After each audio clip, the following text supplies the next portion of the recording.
Welcome to Moments with Marianne. This is your host, Marianne Pastana. And we're here today with special guest, Alexandra Roxo, who's here to share with us her new book, Dare to Feel, The Transformational Path of the Heart. So have you been taught to avoid your feelings? Most of us have been taught how to feel. In fact, we were taught not to feel. And today, Alexandra is going to share with us how exploring our feelings with an open heart actually makes us more powerful in many aspects of our lives. So Alexandra Roxo is an artist, best-selling author, spiritual teacher, and transformational coach. She has been featured as a guest speaker on many renowned podcasts and at numerous festivals and events worldwide. She has also had several TV appearances, including 2 seasons of Netflix hit show TooHot to Handle. Her work has also been featured in the New York Times, Harper's Bazaar, Vogue, Guardian, Nylon, and many more. So let's welcome to the show, Alexandra Roxo. Thank you so much for having me. Oh my goodness, what an honor it is to have you here to talk about this book. What inspired you to write this? Well, I have been on a conscious spiritual path and healing path for a long time. And there were many years where my practice of healing and engaging with my spirituality in a way that was just essential to my life, that was very private. And then at a certain point, it became a part of my work. And I thought, you know, is this going to be a scary thing to start talking about my own healing journey and where that intersects with my spiritual journey? Because I see them very closely intertwined. But is it going to be a scary transition as a writer and an artist who previously I had worked in film and TV? But to then shift from writing from that narrative standpoint, let's say about a character, to instead writing from my lived experience. And I made that shift, and I started making that shift almost a decade ago, and really using my own healing experiences, which I consider to be my soul work, like the reason that I'm here on this planet, incarnated to do this deep soul work. But I started using those lessons in my writing and then teaching and then sharing about it, so that my work as an artist and a writer in general could hold all of my own devotion and years of study and practice. So in my first book, I really dealt with healing some of the curriculums that I had experienced around sexuality and spirituality and where I was told they couldn't coexist. Also around my voice and speaking up as a woman in the world, around feeling empowered. And I looked at those as these kind of collective wound templates that a lot of us get in terms of being told by society or by social norms certain things about ourselves. And so for me, my first book really talked about, hey, as a woman, I'm allowed to be deeply holy and spiritual and also sexual, a sexual being. And the sex negativity that I grew up in this world that has told me so many things about it, about sexuality, I'm allowed to heal through that. And not only am I allowed, but I must. And also, I've been told, my body is ugly, or I'm not lovable if I am bigger or smaller or this or that. So I also need to heal that. And so these kind of curriculums I considered the core feminine wounds. I was like, this is a lot of the groundwork that I feel like is necessary in a sense, like almost like intergenerational karmic cleanup that especially as women and Western women that we've had to do or we have to do. And so this book, Dare to Feel, my second book, is like kind of like, well, what's next? After you do a lot of that healing on yourself, maybe making peace with your body, your sexuality, with your voice, with some of those kind of core wounds that you have, then what? How do you then bring yourself into the relational field, into connection and intimacy, essentially bringing everything up into the heart?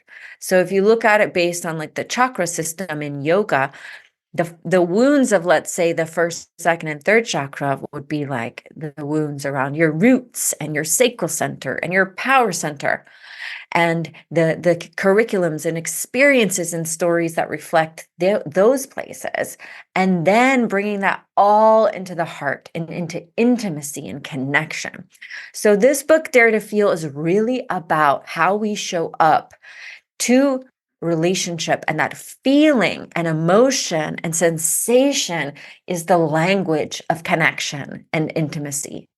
And so when we don't speak that language, spiritually speaking, and we don't have a context for it, or we have fear around it, then, we can really prevent ourselves from entering into some of the biggest heart opening that we would want to spiritually experience in a lifetime.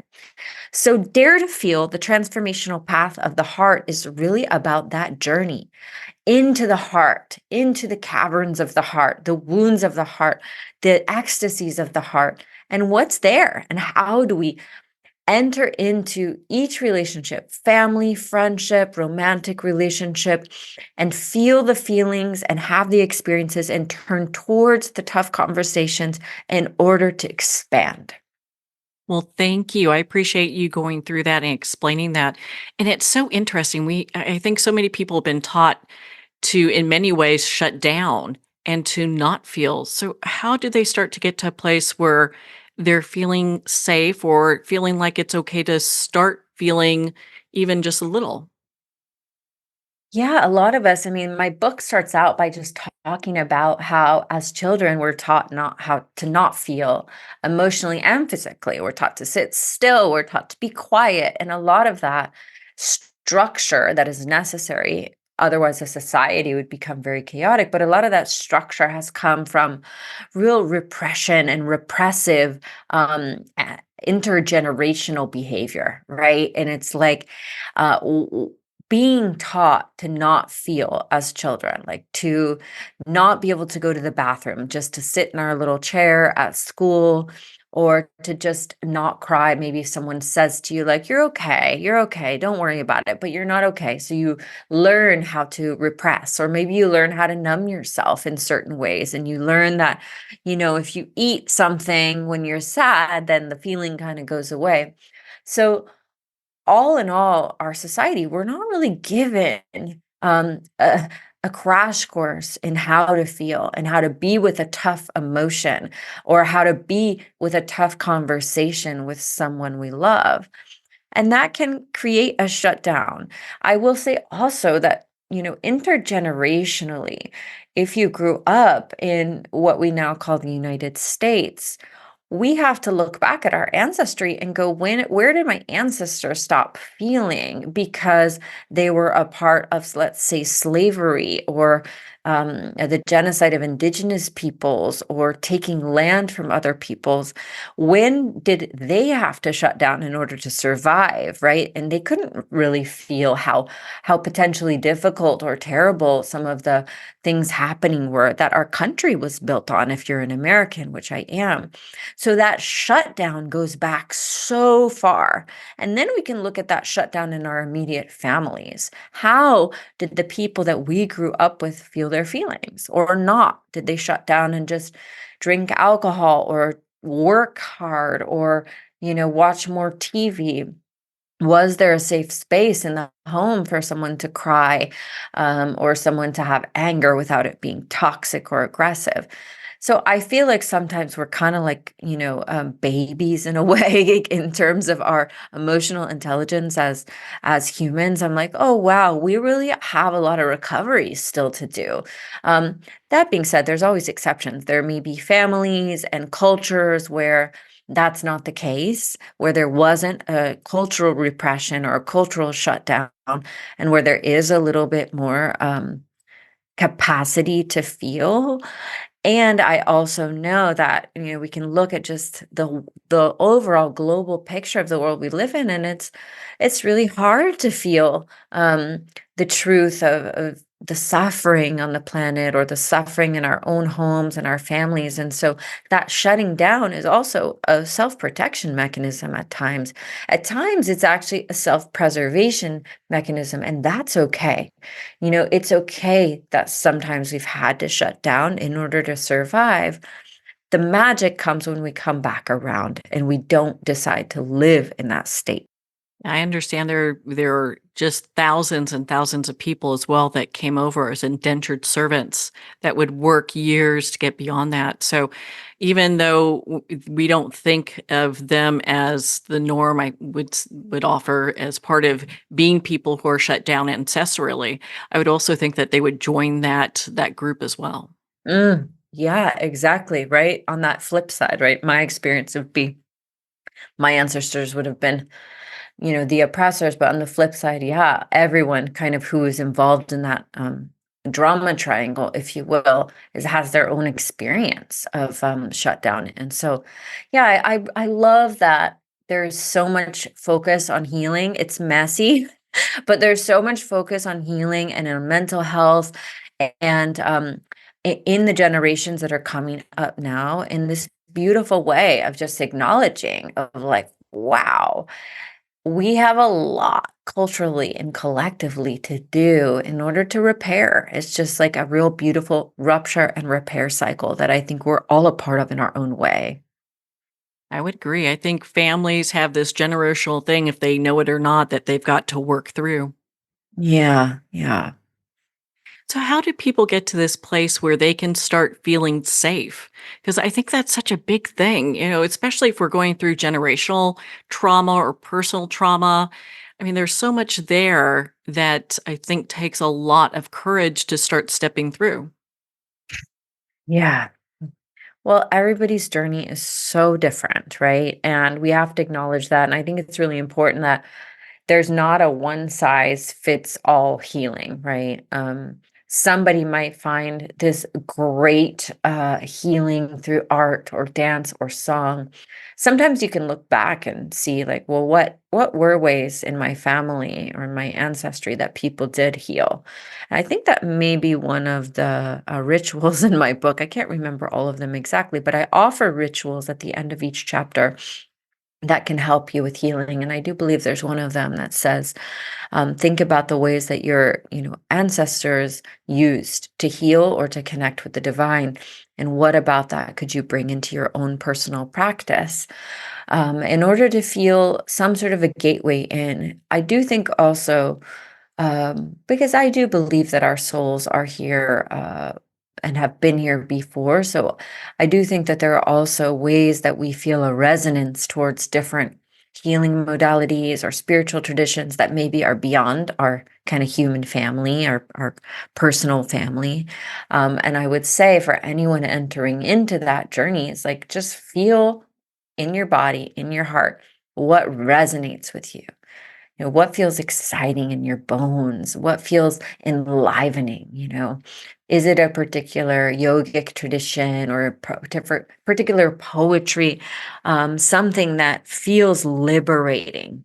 And that's where we have that more spiritual understanding besides or beyond the simple psychological understanding, because on a spiritual level, there it's like, what lights me up? What feels like I can't explain why, but I need to be closer to that, or I need to try that, or I need to, engage with that practice. And so for everybody, I think it's so personal and so different. The most important piece is just getting on the journey and approaching the journey. And that can be the hardest. It's like, oh, do I really want to? Because at times it can feel like hard work. And that's just a reality, right? Just depending on what we've gone through, there are moments where our own self awareness, our own healing can feel like hard work.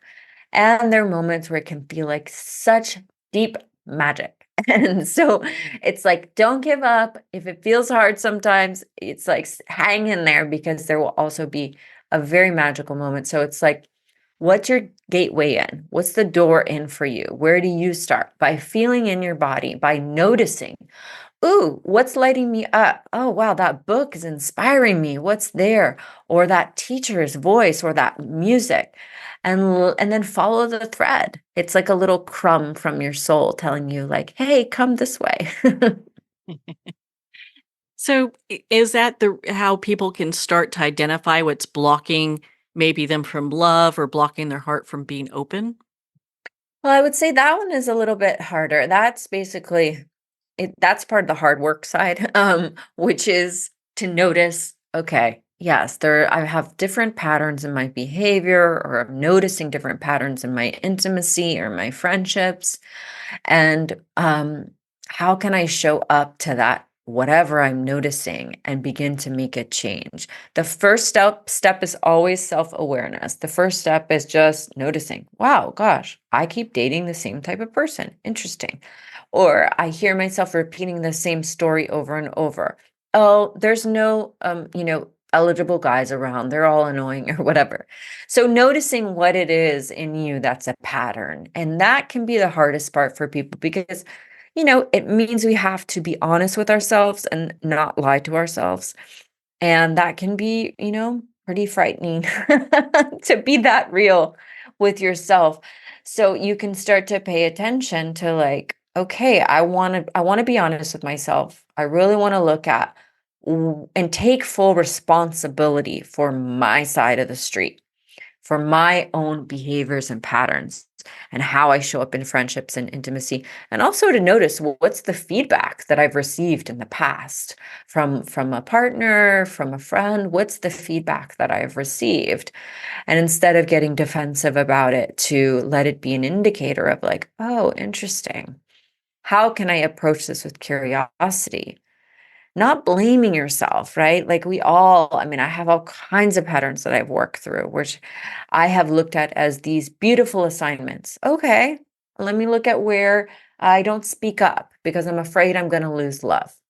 And so in a relationship or a friendship, maybe I'm not fully honest because I'm afraid I'm going to lose love or be rejected or be abandoned. So, could I notice that? And could I begin to bring in awareness? And maybe next time I notice it with a friend, say, ooh, I'm really feeling nervous, to be honest, because I really don't want to lose you.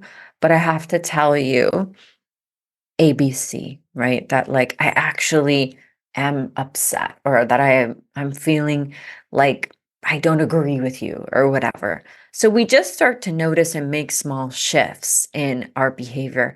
That's when it really helps to have a community or a guide, because we all have these blind spots and sometimes we can't do those on our own. My greatest healing has been with great mentors, even with my romantic partner or friends, who in the book, there's a lot of stories about that. People who can reflect back and say, Alexandra, I'm trying to love you, but I feel like you have a wall up, right? Ooh, that kind of feedback is really hard to hear, but it helps us to know our own heart and to go, wow, okay, maybe there is some barbed wire. What is that barbed wire? Well, that's because I was really hurt in the past. And then it's like, okay, well, that makes sense. You put some barbed wire up. So now does the barbed wire still serve you, metaphorically speaking? And then it's like, no, it doesn't. How do we take it down? And that's where we get more nuanced and we start to consider different practices or moments where we say, share our truth, or we lean in instead of leaning out, and that kind of thing, that help us to de-armor our loving in our hearts, to find more compassion, more empathy, and more kindness towards each other. In your book, you share about aloneness and loneliness. Can you share a little bit about that for our listeners? hmm I think it's actually the writer Osho has a beautiful distinction, spiritual teacher also, a beautiful distinction about the difference between aloneness and loneliness. And, aloneness is a beautiful state. It is a very spiritual state of being. Think of it as like a beautiful meditative state where you are not want for anything, and you can be still and be alone with yourself and be content in that place. Now, that's very different than you being in an avoidance state where, say, you just don't want to be around anybody or you're pushing people away from intimacy. Aloneness is a beautiful cultivation spiritually, I think. The ability to just be with ourselves, no phone, no TV, just to be. But loneliness is the wound template of needing connection, wanting connection, and not getting it. And there's usually a reason for that. I think because humans, we have the opportunity to connect with each other all around, right? There's a million opportunities. So how are we lonely? And yet we are. There's a loneliness epidemic. People are very lonely, statistically speaking. Why? Because even though there's great connection all around us, it doesn't mean that it's easy to lean into it. It can feel awkward, it can feel embarrassing, it can feel destabilizing. So often we isolate ourselves without knowing it, and that's part of the unconscious tendency, therefore feeling lonely, but we don't realize we're doing that to ourselves. And that's where the healing happens is, oh, wow, I feel lonely. Now, sometimes that might be because you've just, let's say, gone through a divorce or a breakup, and your friend group is changing, and you've moved cities, and you haven't had the time to create deep connections or whatever. There can be really real circumstances that create loneliness. But even in those circumstances, it is up to us to lean in, to reach out, to bear the vulnerability of reaching out to a friend or a loved one, even long distance, and saying, I feel lonely. I am really yearning for some connection. That can be terrifying to say, or simply say, I miss you. Can we hop on the phone? Or simply just calling that person you love. But sometimes when we self-isolate, it becomes very difficult, and we can become sort of overly self-sufficient. And we're like, oh, I don't really need anything. I can do it myself. But unfortunately, that hardens us, and then we become actually often less easy to um, approach, less, it becomes more difficult to lean into intimacy because we've become overly self-sufficient. So that vulnerability of letting ourselves need each other, for me to just say like, hey, Marianne, I need you. I need a friend today. That becomes part of the de-armoring process. Or saying like, God, I'm really sad. Like, I don't need anything from you, but like, could we just walk together in silence? So as humans, the like loneliness epidemic, I do feel like I could talk about it for a long time because it has to do with technology and phones and all of these things. But I think that there's always connection if we're willing to bear the vulnerability and willing to sit in the discomfort of the feeling of loneliness first, because we also don't need to just run from that. It's okay to say, I feel lonely. I've just moved to a new town. I've just gotten divorced. I feel lonely. And to just be in that loneliness, right? And then to let that propel you, let's say, into taking action. Well, on that note, we're going to pause here for a quick break. We've been speaking with Alexandra Roxo in regards to her new book, Dare to Feel. We'll be right back after these messages from our sponsors. Every day, pets are surrendered and abandoned. For these helpless and hurting animals, Paws Humane Society acts as a voice for the voiceless, providing hope for a brighter future. You can make a difference in the life of a shelter pet. Become a humane hero today. Just $10 a month will provide much-needed food, shelter, medical care, and love. It takes a community. It takes heroes like you. Together we can. Together we will. Together we are Paws Humane. Visit pawshumane.org to be a hero in every animal story. Lindsay Roy's new book, The Gift of Perspective, is a must-read. Lindsay's unique life stories of surviving and thriving after 2 major life challenges is a wonderful companion to start your new year. It's a great guidebook for anyone facing a challenge, big or small, in business or in life.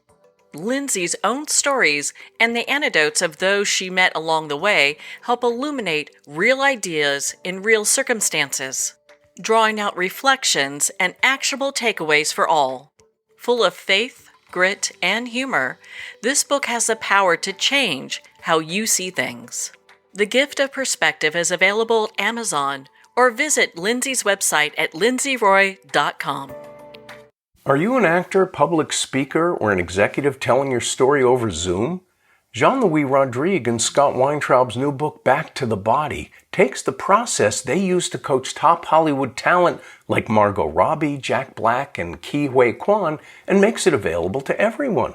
Using your body and its energy as a point of departure, your work will gain an enhanced level of performance and depth. Back to the Body, available on Amazon and wherever books are sold.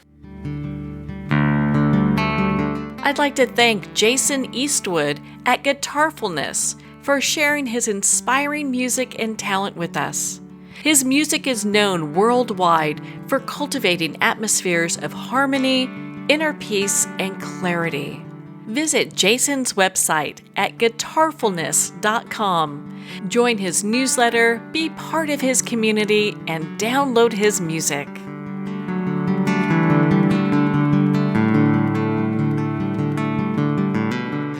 Welcome back to Moments with Marianne. We're here today with special guest, Alexandra Roxo, who's here sharing with us her new book, Dare to Feel, The Transformational Path of the Heart. What type of action would you suggest for somebody that has a broken heart and that feels that they have that shut down? Well, I think first and foremost, I'm a huge proponent of having a spiritual community. And I think part of the American kind of mindset is, we have had the opportunity to have religion not be a part of our inherent culture anymore. Whereas some countries have a religious kind of foundation or structure that holds them. And people's lives, let's say, they are centered around a spiritual church or a synagogue or a temple or something like that. I think one of the downfalls of religion being, let's say, kind of picked apart from the fabric of Western or American culture is that we lose that. Where's the community hub? Where's the central hub for people to connect? Is it the grocery store? Is it the workplace? Is it the social media? And some of those can feel a little disjointed, where when people had a common value system, then that was like a great place to connect because we know we have similar values. However, many of us don't go to church. I grew up going to church. I don't go to church anymore. I still yearn for a spiritual hub and a community where I could, let's say, have a week where I was sick and there would be people dropping off food at my house. That was a real thing. And it's still a real thing in some places. And I think that is beautiful. But nowadays it's like, well, where do you find that hub? I have found many of them online, and I have found women's groups, circles of women, men, there are circles of men, there's circles for queer people, there's circles for sobriety, there are circles for yoga. So there's so many different virtual communities that meet on Zoom, which I would say is a great place to start based on your interest or based on your spiritual path. And I would also say find your in-person community and circle. And maybe it just starts as like going to a dance class or a yoga class or going to some sort of a lecture or something like that, or an event at a bookstore if you're a book person like we are. And finding, okay, there are people with similar interests here. Now, the problem is it doesn't end there, because just going to a bookstore yoga class, you could not speak to anyone and you could make zero connection there. So the other piece to that, which is a little harder, is then to approach someone and say hello and introduce yourself. I find that, if you join a community where you're opting in to knowing that everybody has a shared interest, you kind of don't have to do that last step of putting yourself out there. Say you go to an Al-Anon meeting online. Well, it's inherently built into the culture that you introduce yourself, or that someone in the group reaches out to you and introduces themselves to you as a newcomer. So that's not going to happen in the same way if you go to a yoga studio. The teacher may greet you, but it's not inherently part of the fabric that you're going to make a friend or that someone's going to check in on you. So I would say finding your online sangha, spiritual community, or some sort of a group that is connected to an interest you have, or finding it in person, or both. And I have had women come on my retreats and be a part of my online spiritual communities that have made their best friends. Best friends. Years later, they are best friends because they came on a retreat of mine and now they have a business together, or now they traveled the world together. So that's another option too, is like maybe you find some sort of a retreat that looks really exciting, a writing retreat or a spiritual retreat. And then when you're there, you do the work to say hello and to make conversation, but a lot of the work will already be done just being in a room with people with similar interests. So we can't do it alone, Marianne. That's the thing. We just cannot do it alone. We're not meant to. We're so interconnected as humans, and it can feel so scary to be vulnerable and put ourselves out there, but it really is how we feel love and belonging. In your book, you talk about joy. I think sometimes that would be something that a lot of people may either resist or feel like it's something that they can't reach. So, how can they get to this place where they can start incorporating that in their lives? Sometimes it means you have to grieve first. And if joy feels out of reach for you, hey, normalize this. You're human. The times we live in have felt quite heavy for a while. So there's that. That being said, there are extremely joyful people, or people that have expressed extreme moments of joy amidst incredible suffering. So we know it's possible, historically speaking. But sometimes because we are numbed and dulled and kind of shut down, we don't have access to our joy because we also don't want to feel the grief, right? And so we just kind of shut down and feel everything at a little bit of a dull kind of a level. So oftentimes we're going to need to have some cries. We're going to need to feel some feelings in order to get to that joy. So we have to look at, am I laughing? Am I crying? How often am I just laughing and it's becoming some sort of a blanket band-aid for moments where I'm just always like, ha ha ha ha, as an avoidance of the depth of the truth or of the pain of the moment? Am I always crying and just wallowing in sadness, and that becomes a habit or habitual life pose? Or am I just holding all of the emotions at an arm's distance? And so then we just start to pay attention. And then it's like, okay, well, the next time I'm sad, what would it be like to actually let myself cry and feel? Could I put on a sad song? Could I sit in the bathtub and actually go into my sadness and have some feelings? Could I share with a mentor or a coach or a therapist, hey, like, I'm feeling sad. I can't cry, or I'm afraid to cry, or I haven't cried in a while. So accessing the sadness or the grief then becomes a portal to looking at the opposite end of the spectrum. Well, where do I feel joy in my life? Where do I allow myself to feel joy? Am I totally cut off from my joy because I'm like, well, climate change and war and everything's just terrible? Or could I let myself experience joy in the small moments of life?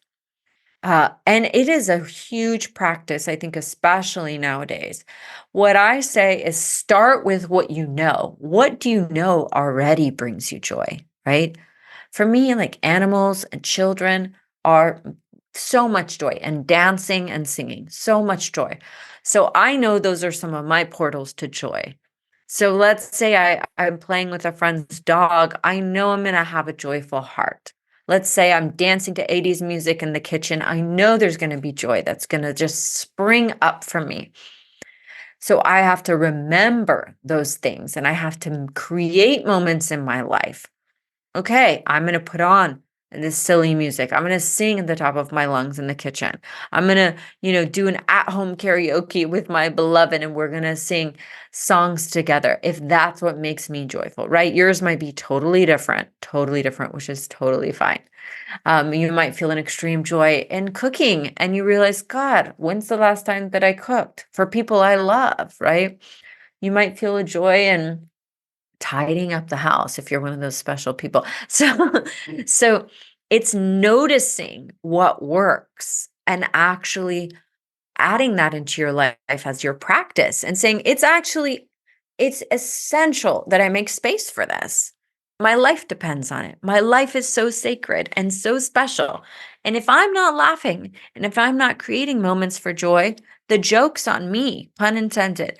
The joke's on me, right? It's my life. But we all become quote unquote busy humans doing quote unquote important things, and so that also is so essential for us to just notice, oh, where can I orient my life to make space for more joy, right? Not only because I need to feel my grief, but also because I need to make space for it. Oh my gosh, I love that. That's such an important thing. And where do you think when you talk to people and you've worked with clients, where do you think most people tend to get stuck? I would say that most people get stuck trying to get it right, thinking that there's a right way to love, to make love, to heal. Um, and that, especially because I work with a lot of women, that there's this internal perfectionist that's like, I want to do it right. I want to get it right. I want to get it done quickly in a timely fashion. And when it's not happening, it's like, what did I do wrong? Right? What am I doing wrong? And that kind of results oriented thinking is just a product of our society. When we don't have like an overall spiritual umbrella to our life, we are not always looking at things as, oh, but there's a spiritual timing and timeline. There's a karmic timeline. And I say karma in the sense of there's like a predestined timeline, perhaps. So when we think that the agency is all in our hands, then we can think, God, what am I doing wrong? My business didn't take off as I wanted. I haven't met the person yet, right? I didn't get pregnant yet. Like it must be because I'm doing something wrong. And so I hear people get stuck in that and just push, push, push instead of surrendering. There is an art to surrender. So when we feel stuck, how can we surrender? And whether you surrender to a higher power or to love or to your own life or to whatever, but surrendering. I surrender. I've done all the good work. I've shown up. I've done my due diligence. Now I have to stop pushing. I cannot control everything. And that becomes a deep practice. How do I surrender to this moment? Thank you. I appreciate you sharing that with us. And I think that a lot of times that maybe people get a little, maybe things get hard when things start to get intense. So how do they cope with that? How do they, we've got some signs here and we're not used to really giving letting our emotions out, especially in front of people. So how do we deal with this intensity? Yeah, it takes practice. Again, I think that there are other cultures or times on the planet where humans were feeling together, grieving together, collectively, crying together, and that became a bit stigmatized. And again, there's like, oh, I have to deal with it on my own. I don't want people to see how upset I am. I shouldn't be such a mess. There's all of this cultural programming and indoctrination that we are healing through. And so when things get intense, you may go, oh God, this is too much, right? Too much for me, too much for my family or my partner or my best friend.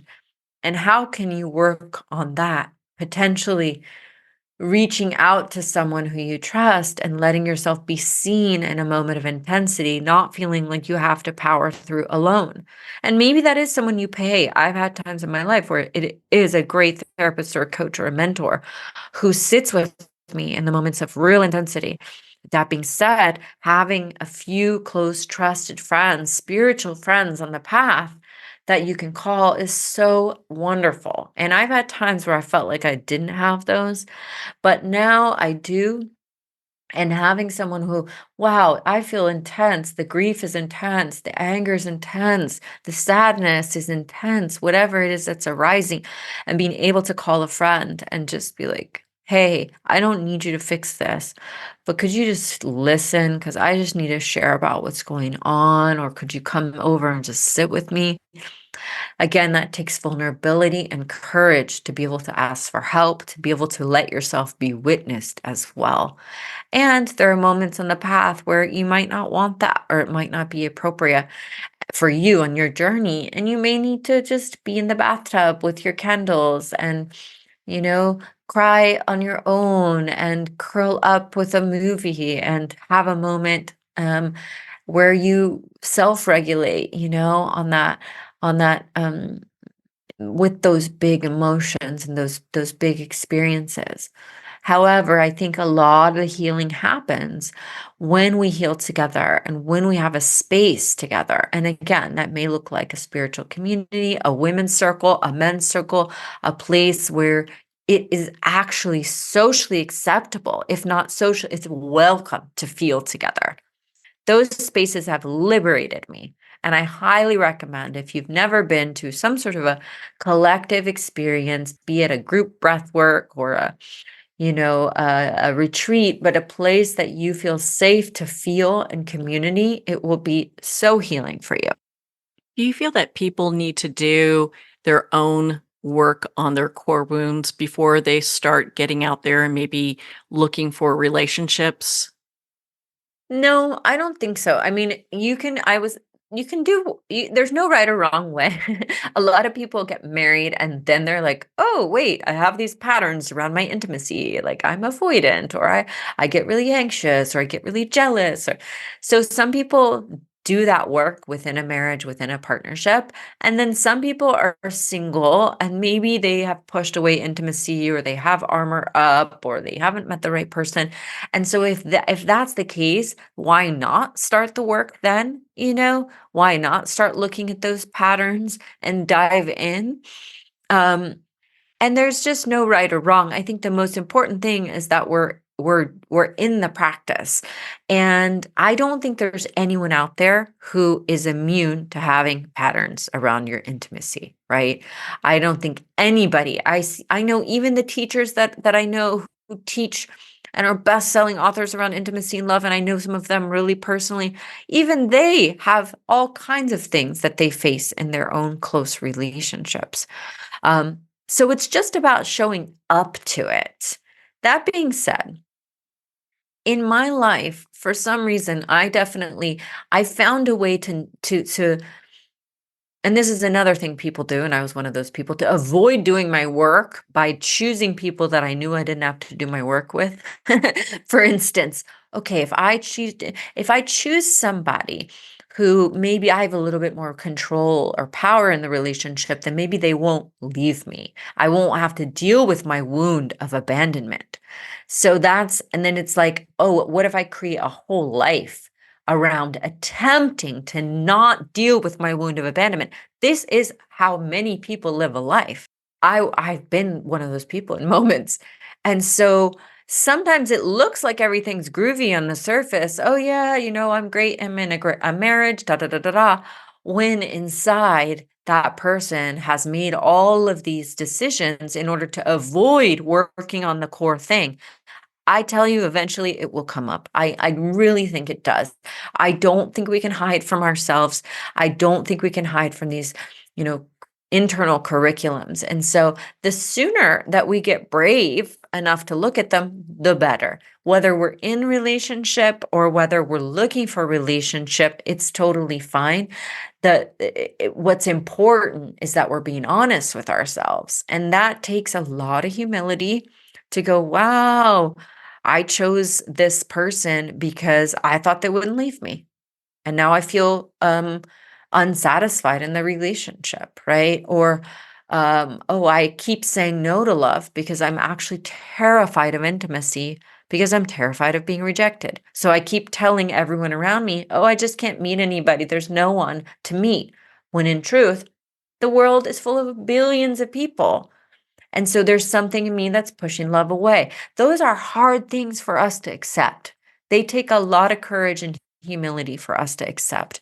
And so everybody has a different moment on their journey when they're ready for that, to kind of to take a bite of that humble pie and go, oh, oops, I've been doing this, or I haven't noticed this, or I haven't wanted to be real about this. And then once we feel that, it's so liberating. It's so liberating to just go, oh, wait, there's nothing wrong with me because I'm single, or there's nothing wrong with me because I feel unloved in my relationship. I'm actually a part of the equation. And so I can do something about it now. I can work on softening my heart.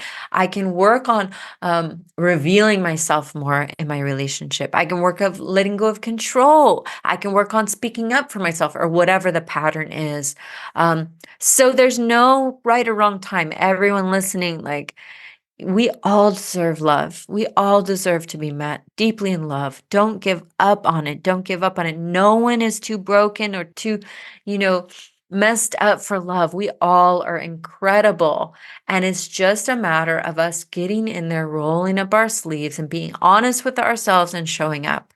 I like how in your book you talk about reviewing our life for our greatest heartbreak and really kind of asking these questions is how did that change the way we love?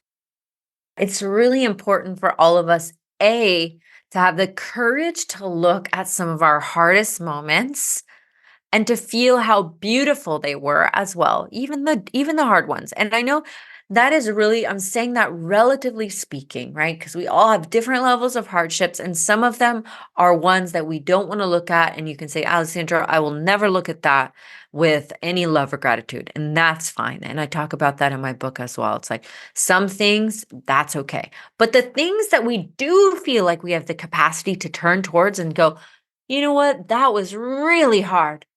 But what was the beauty in it? And what did it turn me into? What did it transform me as? And so, say it's a tough heartbreak, like, what did I learn from that moment in time? What came forward for me? Who did I show up as? And not judging ourselves, but actually praising ourselves. Because even in the moments where let's say we're, engaging in terrible behaviors, let's say the heartbreak I wrote about in my book, afterwards, I definitely engaged in self-destructive behaviors, but I also was able to feel this part of my own heart that I had never felt before, because I had never let someone in so deeply. I had never risked being rejected in that way. So I put my heart on the line and I let someone break it. And that in itself was a crucible that I needed to undertake, because it showed that I can do it. I can let myself be loved and I can let someone in. And so for you, if you look back at your heartbreak and say, what did I learn? What did I face that was so hard for me to face? Where did I expand in that relationship? And I just think there's always gold for us. Every human moment, every hard moment, every painful moment, there is gold in it. Look, we cannot look back at these moments if they happened yesterday. We need a little time and space between us and the experience in order for it to have processed, settled, and alchemized in our system. But once it does, it is extremely powerful for us to have that contemplative mind that can look and reflect on our life and see how incredible we each are and how strong and powerful we are, how resilient we are. And then that gives us the courage to love again. In your book, you talk about grace. How does that just intertwine with all of this? In my book, I talk about grace, and I think that grace is such a good one in the moments of extreme grief or pain or suffering emotionally, or psychologically, mentally, spiritually, because grace is like when we're on our knees and we feel so just like, I don't know how to get out of this. We can pray for grace. We can call in grace and just, it's a very similar energy to surrender. It's like there's like I'm surrendering. And then grace has a devotional quality. And in my life, it has a religious quality, even though I'm not a religious person per se, but I was raised. And there's a story about my Brazilian grandmother who's very Catholic, and she's on the other side now. She passed away at, I think, 92. But so for me, grace, something feels like, it feels connected to like this divine mother energy, this nurturing energy that says, I see you, my child, you're suffering, and I'm just going to hold you. And even though it's not an embodied human that's coming through in that grace way, which it can be in different moments in life, but the spiritual energy of grace it's almost like a waft of fresh air coming into the room when you're really feeling like everything feels stuck and painful. And it's like, oh, everything's going to be okay. And that's grace. Grace comes in and says, everything's going to be okay. It's like a remembrance of like, this too shall pass, my love. Right? It's like, the book by Pema Chodron, When Things Fall Apart, and a lot of her work, it's like, how do we sit in those rock bottom down and out moments and feel that this is actually for our awakening? Grace is a reminder in that moment. This is for you, my love. I've got you.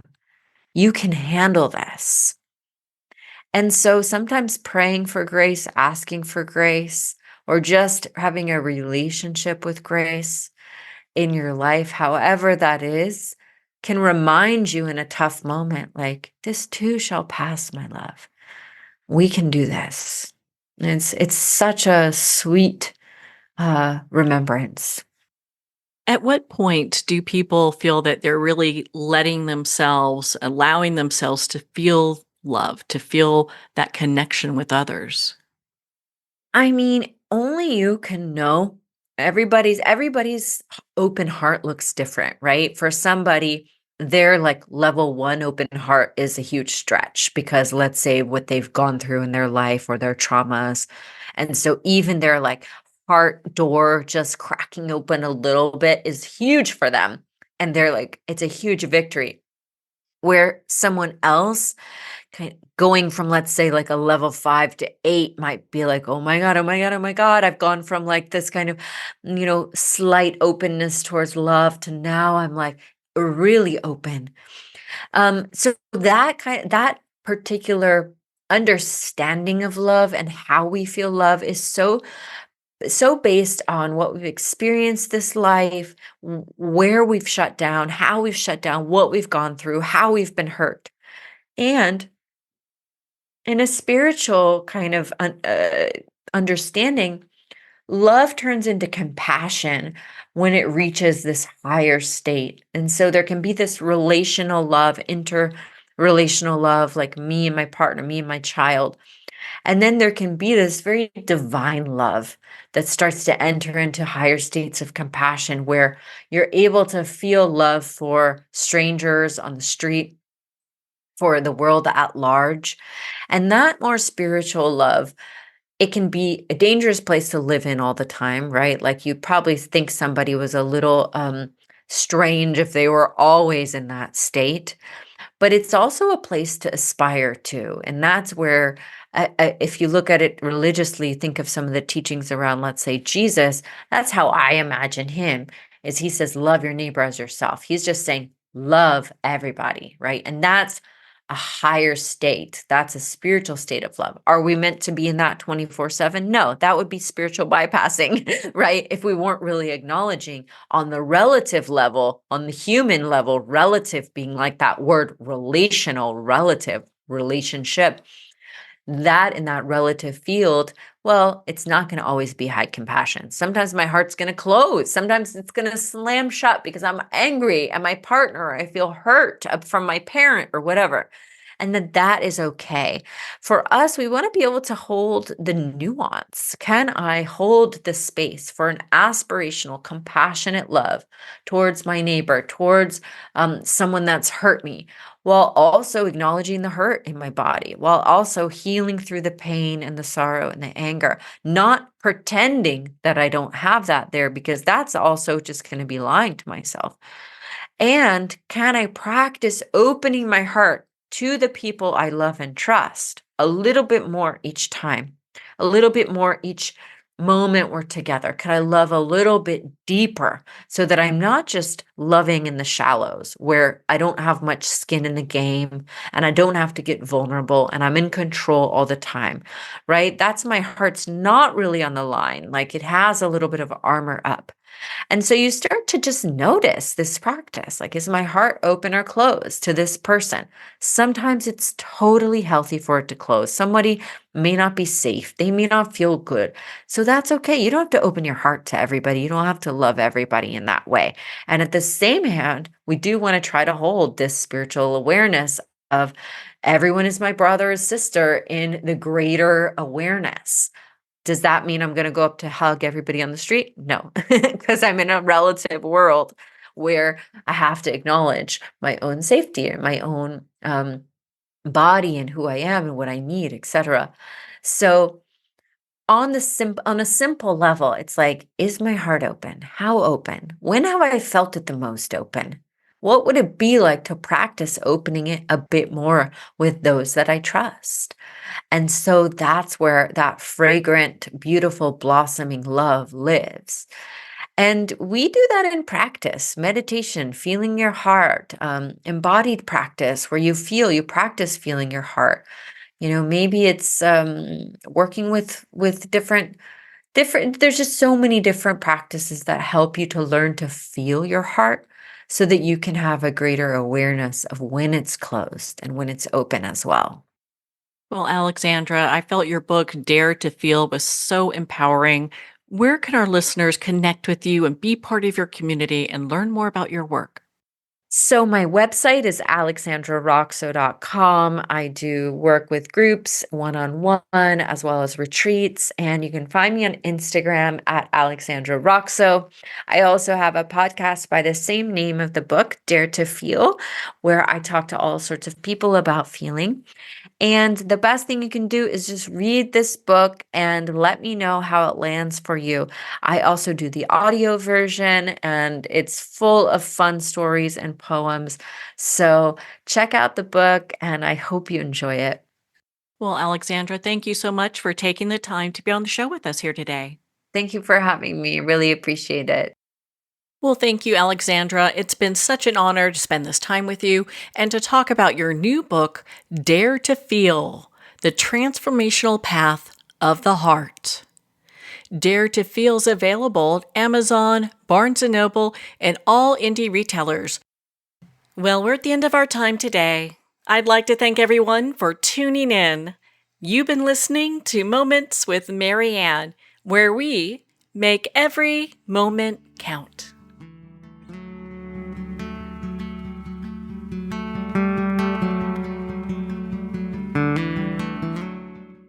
In a single moment, your life can change. Moments with Marianne is a transformative hour that covers an endless array of topics with the best of the best. Her guests are leaders in their fields, ranging from inspirational authors, top industry leaders, and business and spiritual entrepreneurs. Each guest is gifted and a true visionary. A recognized leader in her own work, and while teaching others to develop, refocus, and grow, Marianne will bring the best guest and sometimes a special surprise. Don't miss this. You never know just which moment will change your life forever.